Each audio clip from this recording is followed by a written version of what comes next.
हे भगवान, बस गिनकर 2 ही रोटी बनी है माँ जी और दोनों बच्चों के खाने के लिए। ये तो 1 रोटी भी नहीं पड़ेगी। ये कहते हुए गरीब गहना चूल्हे के पास बैठे अपने बच्चों को देखती है, जिनके चेहरे पर एक बड़ी भूख छाई थी। तभी 5 साल का पिंकू प्लेट आगे बढ़ाकर कहता है, माँ रोटी दो ना, भूख लगी है। गहना आधी आधी रोटी अपने दोनों बच्चों की थाली में डालती है। ये लो बच्चों, अभी के लिए आधी आधी रोटी खा लो। 1 रोटी तुम्हारी दादी माँ के लिए रख दी है, उनकी तबीयत खराब है ना, उन्हें दवाई खाने के लिए रोटी चाहिए। ठीक है माँ, तुम रो मत, हम ये आधी रोटी खाकर भी रह जाएंगे। ये कहानी है गरीब गहना की, जो आज भी उस सतयुग की सीता जितना दुख उठा रही है। गहना की शादी कुछ 10 साल पहले श्याम से हुई थी, मगर नियति ने जैसे उस गरीब बहू के भाग्य में दुख ही दुख लिखकर भेजे थे, जिसे 2 साल बाद ही श्याम की मौत हो जाने के गम ने उस गरीब विधवा बहू को तोड़ कर रख दिया। बच्चों, दादी को जरा भी मत सताना, मैं काम पर जा रही हूँ। इतना बोलकर वो गरीब बहू उस ठंड में अपनी फटी पुरानी साड़ी में ठिठुरते हुए फैक्ट्री में आ जाती है। ये ले गहना, आज तुझे बस ये आखिरी कुछ शर्ट सीनी है। आखिरी मतलब? ठंड शुरू हो गई है और मेरा तो व्यापार कॉटन शर्ट का है, इसलिए फैक्ट्री तो बस साल के 5-6 महीने गर्मियों तक ही चलती है। अब ठंड आ गई है, इसलिए धंधा ठप हो गया है, इसलिए तुम सबको अपनी जेब से थोड़े दूंगा मैं ये सब पैसे करने के लिए। जब काम आएगा तो आ जाना। मगर सेठ जी, मुझे पहले बताना चाहिए था ना, अब यूँ अचानक मुझ गरीब को इस ठंड में कौन काम देगा? अब वो सब मुझे नहीं पता, अपना आज का हिसाब ले लेना। इसके बाद वो गरीब बहू चिंता में आ जाती है। हे ईश्वर, अब मैं क्या करूं? जब तक काम था ये गर्मियां तो जैसे तैसे कट गई, मगर अब मैं ठंड में अपने बच्चों और माँ जी के खाने पीने का जुगाड़ कैसे करूंगी, वो भी बिना काम के। इसी सोच में डूबी वो गरीब दुखियारी दर्जी बहू आंखें गड़ाए ज्यादा से ज्यादा शर्ट सीने की कोशिश करती है और शाम को अपनी एक दिन की दिहाड़ी के 200 रुपए को हाथों में देखते हुए कहती है, इस 200 रुपए में से अपने परिवार को इस ठंड में कितने दिन ही खिला पाऊंगी मैं। खैर, 100 रुपए से थोड़ा राशन और पापड़ खरीद लेती हूँ। पिंकू का बड़ा मन था दाल भात पापड़ खाने का, मुझे तो पापड़ बनाना आता है और ठंड में तो लोग पापड़ खाना कितना पसंद करते हैं, क्यों ना मैं पापड़ बनाकर बेचूं। गहना पापड़ बनाने का थोड़ा सामान खरीद कर घर लाती है और अगले दिन और पापड़ बनाकर उन्हें बाजार में बेचने पहुंच जाती है, जिससे कि अब उससे थोड़ी बहुत कमाई हो जाती। गुजरते दिन के साथ साथ कड़कड़ाती ठंड पड़ने लगती है।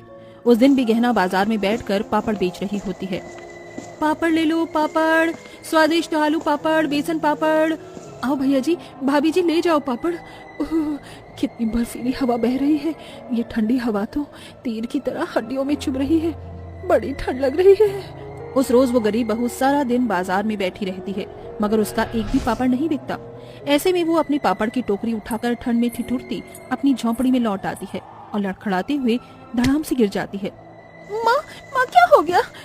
क्या हो गया माँ तुम्हें? दादी देखो ना, माँ को क्या हो गया? लगता है इसे जाड़े ने जकड़ लिया है रानी। ये सब कुछ हमारी वजह से हो रहा है ना माँ, हमारा पेट भरने के लिए इतनी ठंड में बाहर पापड़ बेचने जाती है। अब कल से मैं उनकी जगह काम पर जाऊंगी, माँ बहुत कमजोर हो गई है।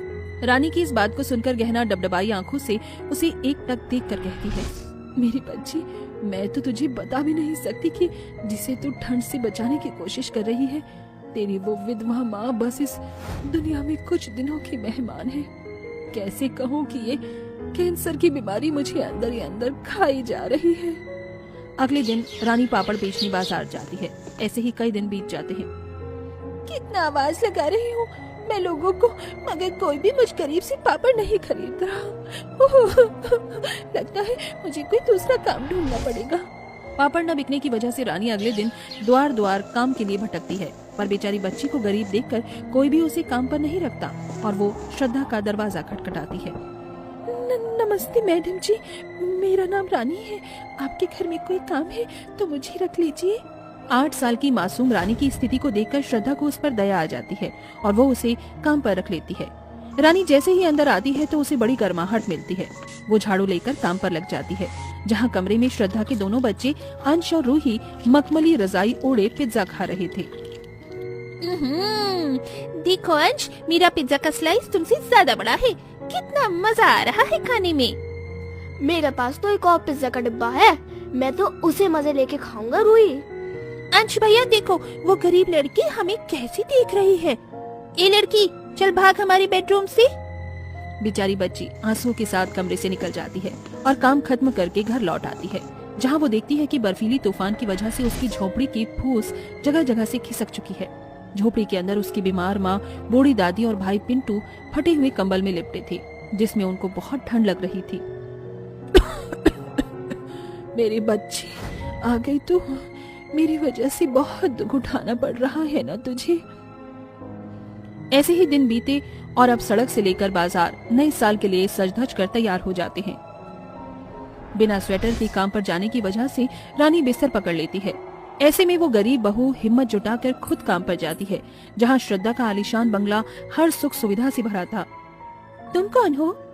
बस यूं समझ लीजिए मेम साहब, मैं गरीब बेबस बदनसीबी की नचाई हुई हूँ। मैं रानी की माँ हूँ, उसकी तबीयत ठीक नहीं है, इसीलिए मैं आई हूँ। ठीक है, तो तुम काम देख लो। इतने में श्रद्धा के दोनों बच्चे उसके पास आते हैं।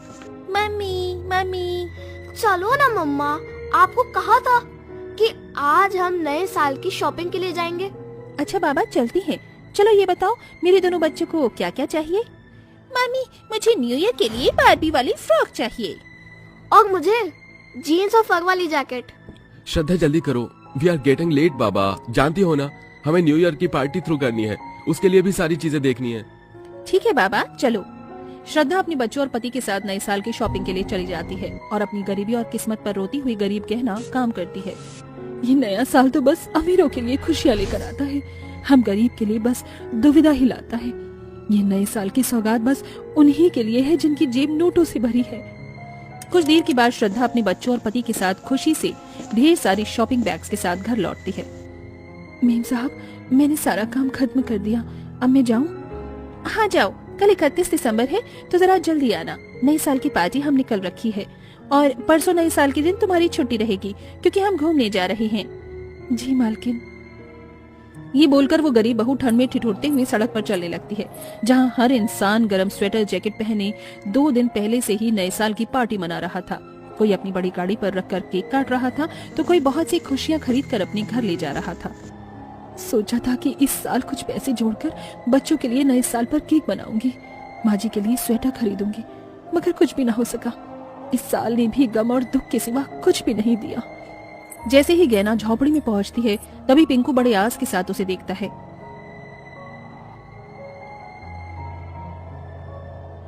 अपनी इस गरीब माँ को माफ कर दे बेटा, मैं कुछ नहीं ला सकी।